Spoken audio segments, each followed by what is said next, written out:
Hello hi welcome back to our channel Nikki real talks. ఇవాళ నామినేషన్లో ఎవరెవరు ఉన్నారు, అసలు బిగ్ బాస్లో ఏమేమి రచ్చ జరుగుతుంది, అసలు నిన్న 24/7లో ఏం జరిగింది, ఇవాళ ఏం జరుగుతుంది అనే దాని గురించి మనం బిగ్ బాస్ దాని గురించి మాట్లాడుకుందాము. సో మన ఛానల్లోకి వెళ్ళే ముందు నిక్కీ రియల్ టాక్స్ని సబ్స్క్రైబ్ చేయండి. చాలామంది చూస్తున్నారు కానీ ఏంటంటే సబ్స్క్రైబ్ చేయట్లేదు. ప్లీజ్ సబ్స్క్రైబ్ చేయండి. మీకోసం నేను కొంచెం టైం అయినా వెయిట్ చేస్తున్నాను. అంటే నేను ఎంత చూస్తే ఎంత దీని మీద వర్కౌట్ చేస్తే మీకు ఈ రివ్యూ ఇవ్వగలుగుతున్నానో మీరు కొంచెం గుర్తించి నన్ను సపోర్ట్ చేస్తారని అనుకుంటున్నాను. సో టాపిక్లోకి వెళ్ళే ముందు అసలు నిన్న 24/7లో ఏం జరిగింది అని అంటే, నిన్న నైట్ వాళ్ళకి టాస్క్ ఇస్తారు. ఆ టాస్క్లో ఫస్ట్ దాంట్లో ఫైనలిస్టులు అయిన వాళ్ళు ఏంటంటే నిఖిల్ ఫస్ట్ ఫైనలిస్ట్ అవుతాడు, తను చీఫ్ అవుతాడు. సెకండ్కి వచ్చేసి అది తను ఉన్నది కదా నైనిక చీఫ్ అవుతుంది టాస్క్లో.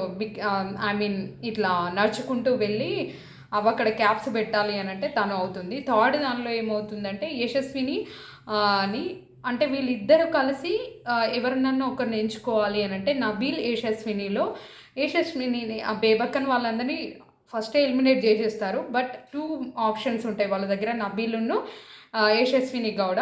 సో ఇక్కడ నాకేమనిపించిందంటే కొంచెం నిఖిల్ గ్రూప్ గేమ్ ఆడుతున్నాడు అనిపించింది. ఎందుకంటే యశస్వినితోని ఫస్ట్ నుండి క్లోజ్గా ఉండడం వల్ల తనని సేవ్ చేద్దామనే ఉద్దేశంతోనా మరి ఎందుకు ఇలా చేశాడనేది నాకు అర్థం కాలేదు. సో యాక్చువల్గా నబీల్నే చేద్దామని నైనిక ఒక ట్రాన్స్లో ఉంటుంది. ఎందుకంటే నబీలు ముందు గేమ్స్ని మంచిగా ఆడాడు అని అంటే తను ఏమని చెప్తాడంటే నిఖిల్ గేమ్స్ బాగానే ఆడుతున్నాడు బట్ అందరితోని రియాక్ట్ అవ్వట్లేదనే ఒక పాయింట్ తీసుకొస్తాడు. ఇంకా యశస్వినికి సపోర్ట్ చేస్తాడు. తను ఏ వాయిస్ అయినా రేస్ చేయగలుగుతుంది, పాయింట్ని కరెక్ట్ పెట్టగలుగుతుంది. నబీల్ అసలు ఎవరితోని ఇంటరాక్ట్ అవుతలేడు, మనం నామినేట్ చేస్తేనన్నా తను ఇంకా ఇంటరాక్ట్ అవుతాడేమో, తన ఒరిజినల్ క్యారెక్టర్ బయటకు వస్తుందేమో అని అనుకుంటాడు. సో అలా అనుకుంటాడు. ఫైనల్గా ఏమవుతుందంటే యశస్విని సేవ్ చేసి యశస్విని చీఫ్గా ఎన్నుకుంటారు. సో దానివల్ల ఏంటంటే మన సోనియా ఉంది కదా, సోనియా మాట్లాడుతుంది. అయితే యశస్విని ఏమంటుందంటే బై లక్లో నేను క్యాప్టెన్ అయ్యాను అంటే చీఫ్ అయ్యాను అని చెప్పగానే అందరు అపోజ్ చేస్తారు. అంటే ఈమె లక్తో అయింది కానీ తన పర్ఫార్మెన్స్ వల్ల కాలేదు. నిఖిల్ నువ్వు కార్నర్ చేసి దీన్ని చేసావు, నబీల్ చాలా బాగా ఆడాడు కదా అని సోనియా చాలా బాగా మాట్లాడింది. నిజంగా ఈ విషయంలో సోనియా మెచ్చుకోవాలి, తనకి చాలా బాగా సపోర్ట్ ఇచ్చింది. And at the same time Kiraak Seetha కూడా అంటుంది అవును తను అనే పాయింట్ కరెక్టే కదా, తను లక్లో అయ్యింది అని అంటే మరి నబీల్ ఎందుకు చేయలేదు, మీరు లక్లో పర్ఫార్మెన్స్ పరంగా చేశారా, దేని పరంగా చేశారంటే అప్పుడు నిఖిల్ అంటాడు నేను ఓన్లీ టాస్క్ పరంగా చేయలే, అన్ని రకాలుగా ఆలోచించిన అంటే మళ్ళీ అప్పుడు శేఖర్ భాషను వాళ్ళు నబీల్ తీసుకొని ఇక్కడ టాస్క్ పరంగా ఉంది కానీ మీరెందుకు అలా ఆలోచిస్తున్నారు, అన్ని పర్ఫార్మెన్స్లో బేస్ చేసుకొని ఎట్లా చేస్తారని నబీల్ అంటాడు. సో మా పాయింట్ ఆఫ్ వ్యూలో యశస్విని ఓకే అనిపించింది అని వాళ్ళు చెప్తారు. ఇంతలోనే విష్ణుప్రియ తీసుకొని సోనియా నువ్వు ఎందుకు మాట్లాడుతున్నావు, వాళ్ళ పాయింట్ ఆఫ్ వ్యూలో వాళ్ళు తనని చేశారు, మనకు ఒక టైం వస్తుంది, మన పాయింట్ ఆఫ్ వ్యూలో ఇంకెవరైనా ఉంటారు కావచ్చు. సో మనం వాళ్ళ ప్లేస్లో ఉండి ఆలోచించాలి, వాళ్ళ ప్లేస్లో ఉండి యశస్విని తీసుకున్నారేమో అంటే సోనియా అలానే ఆర్గ్యుమెంట్ చేస్తుంటే యశస్విని అంటే నువ్వు ఎందుకమ్మా నా పైన పడ్డావు, అసలు నీ బాధ ఏంది, నా పైన ఎందుకు వస్తున్నావు, నేనంటే నీకు ఎందుకు అంత కార్నర్ చేస్తున్నాను, వాళ్ళిద్దరి మధ్య వాగ్వాదం జరుగుతుంది. ఇది ఇక్కడికి ఉండగా సో ఫైనల్గా నేను లక్లో అయ్యాను అయిపోయింది అన్నట్టు యశస్విని మాట్లాడితే అయిపోయిందని నువ్వు అనడం కాదు బిగ్ బాస్ అనాలి, అది ఇది అని వాళ్ళ మధ్యలో వాగ్వాదం జరుగుతుంది. ఇది ఇక్కడికి అవుతుంది. సో వాళ్ళు కర్రీ ప్రిపేర్ చేసుకొని అలా తింటారు, అది ఇది అయిపోతుంది. ఇక్కడ నాగమణికంట ఎక్కువ ఏంటంటే నాగమణికంట ఒక ట్రాన్స్లో ఉన్నాడు అనిపిస్తుంది. తను చెప్పిందే వేదము, తను ఏదో ఆలోచిస్తున్నాడు, ఎవరిని అంటే నిన్నటి నుండి ఆలోచిస్తున్నాడు ఎవరిని నామినేట్ చేయాలి అంటే నాగమణికంట నిఖిల్ని టార్గెట్ చేశాడు. కానీ నిఖిల్ సేవ్ అయిపోతాడు ఎందుకంటే చీఫ్ అయ్యాడు కాబట్టి నామినేట్ చేయడానికి వాళ్ళకు నాగమణికంటే ఛాన్స్ ఉండదు కాబట్టి ఇంకెవరిని చేయాలని ఆలోచిస్తూ ఉంటాడు. అప్పుడు సీతతో చెప్తాడు అదేంటి నిఖిల్ సేవ్ అయ్యాడు, తుట్టిలో తప్పాడు లేకపోతే నా చేతిలో అవుతుండే అని సీతతో చెప్తాడు. సో ఇది ఇలా ఉంటుంది, వాళ్ళందరూ ఆలోచిస్తారు రేపు నామినేషన్స్ వస్తాయి, టాస్క్లు వస్తాయి అని. సో ఇది ఇలా 24/7 జస్ట్ అలా గడిచిపోతుంది. మార్నింగ్ వస్తుంది యాజ్ యూజువల్గా బ్రేక్ఫాస్ట్ చేస్తారు.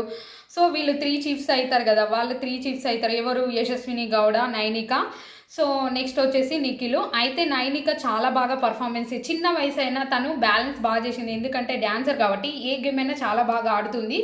మరి మెచ్యూరిటీ పరంగా ఎలా ఉంది అనేది మనం ముందు ముందు చూద్దాం, ఇప్పుడే చీఫ్ అయింది కాబట్టి. నెక్స్ట్ వచ్చేసి భాష ఏం చేసినా వాళ్ళకి అందరికి ఇరిటేటింగ్గా ఉంటుంది. భాషకి సోనియాకి గొడవ జరగడం వల్ల ఇప్పుడు నామినేషన్స్లో ఎవరెవరిని చేస్తారని మనం అనుకుందాము. అయితే సోనియా అనుకున్నట్టుగానే భాషని నామినేట్ చేస్తుంది, బేబక్కని నామినేట్ చేస్తుంది. కానీ సిల్లీ నామినేషన్ సోనియాది. పప్పు ఉడకడం గురించి, గదే కుక్కర్ గురించి నిన్న జరిగిన దాని గురించి బేబక్కని నామినేట్ చేస్తే బేబక్క చాలా లైట్గా తీసుకుంటుంది. కానీ నువ్వు చెప్పే పాయింట్ కరెక్ట్ కాదు, అది ఉడకపోతే నేనేం చేయాలి, దానికి ఇర్రెస్పాన్సిబుల్ అని ఎలా అంటావు నువ్వు అని కొంచెం సేపు తను అంటుంది. ఆ పాయింట్ని వాదించే లోపే అసలు సోనియా వినదు. కొంచెం తనకు టైం ఇవ్వండి అన్న కూడా సోనియా అయినదు, అంతే నువ్వు నామినేట్ అయినావని వాదిస్తుంది. కొన్ని పాయింట్స్ కరెక్ట్ చెప్తుంది, కొంత దగ్గర తను టార్గెట్ చేసినట్టు అనిపిస్తుంది బేబక్కను.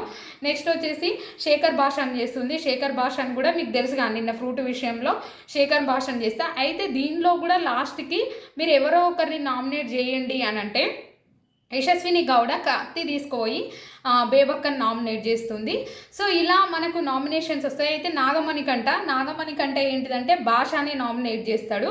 భాషని నామినేట్ చేయగానే వాళ్ళకు గొడవ జరుగుతుంది. మీకు ఒక మెచ్యూరిటీ లేదు, మీకు బ్యాలెన్సింగ్ మైండ్ లేదని చెప్పగానే నువ్వు అనుకుంటే నాకు బ్యాలెన్సింగ్ మైండ్ లేదా, నాకు మెచ్యూరిటీ లేదా, అది కరెక్ట్ కాదు, నువ్వు చెప్పినా కూడా నేను అస్సలు దీన్ని యాక్సెప్ట్ చేయను అని అంటారు. నెక్స్ట్ వచ్చేసి ప్రేరణ విషయంలో కూడా, నామినేషన్ విషయంలో ప్రేరణ ఆర్గ్యుమెంట్ చేస్తుంది, అస్సలు యాక్సెప్ట్ చేయదు. నువ్వు నన్ను నామినేట్ చేస్తే నేనెందుకు దీన్ని చేయాలి, నేను డిఫెండ్ చేసే అంత కెపాసిటీ నాకు ఉంది కదా అని. సో ఎవరు తను ఉంది కదా, తను ప్రేరణను నామినేట్ చేస్తే ప్రేరణ యాక్సెప్ట్ చేయదు. ఎందుకనంటే నాకు డిఫెండ్ చేసుకునే అంత కెపాసిటీ ఉంది, నేను డిఫెండ్ చేసుకుంటా అంటే ప్రేరణ అంతే, నేను నామినేట్ చేస్తాను. వాళ్ళిద్దరి మధ్య గొడవ జరుగుతుంది. ఫైనల్గా ఇవాళ నామినేట్ అయిన వాళ్ళు ఎవరంటే బేబక్క, శేఖర్ భాష, పృథ్వీరాజ్, నబీల్ అండ్ నెక్స్ట్ శేఖర్ భాష, నాగమణికంఠ. మెయిన్ నాగమణికంఠను అందరు కార్నర్ చేస్తారు, సోనియా, విష్ణుప్రియ. అయితే నాగమణికంఠను అందరు కార్నర్ చేయడం వల్ల తను కన్ఫెషన్ రూమ్కి పిలుస్తారు, ఎందుకంటే చాలా ఏడుస్తాడు. తనకి ఏంటంటే ఇదే ఒక లాస్ట్ హోప్ అని రావడం వల్ల తను మాట్లాడే విధానము, తను అందరితోనే కలుస్తలేడు, ఒక ట్రాన్స్లో ఉంటున్నాడు కాబట్టి అందరు కార్నర్ చేస్తారు, కన్ఫెషన్ రూమ్కి పిలుస్తారు, చాలా ఏడుస్తాడు. సో ఇదండి ఇవాల్టిది. అయితే ఈ నామినేషన్స్తోని బిగ్ బాస్ చాలా హాట్గా అంటే గొడవలతోని ఇప్పుడు ముందుకు పోతుంది. అయితే నాకు నచ్చిన విషయం ఏంటంటే ఎవరు హార్ట్కు తీసుకోకుండా అందరూ కార్నర్, ఓన్లీ నిఖిల్, యశస్విని గ్రూప్ గేమ్ ఆడుతున్నారు, కానీ మిగతా వాళ్ళందరూ వాళ్ళ గేమ్ ఆడుతున్నారు, వాళ్ళ గేమ్ పరంగానే నామినేషన్స్ చేశారు. ఇది చాలా నచ్చింది. గ్రూప్ గేమ్ వాళ్ళిద్దరు తప్ప ఎవరు ఆడట్లేదు, ఎందుకంటే వాళ్ళ సీరియల్ కాబట్టి మేబీ గ్రూప్ గేమ్ ఆడుతున్నారా, మరి ఎందుకు ఆడుతున్నారు అనేది మనం ముందు చూస్తాము. Thank you so much for watching my channel. మరిన్ని అప్డేట్స్ కోసం నిక్కీ రియల్ టాక్స్ని సబ్స్క్రైబ్ చేయండి.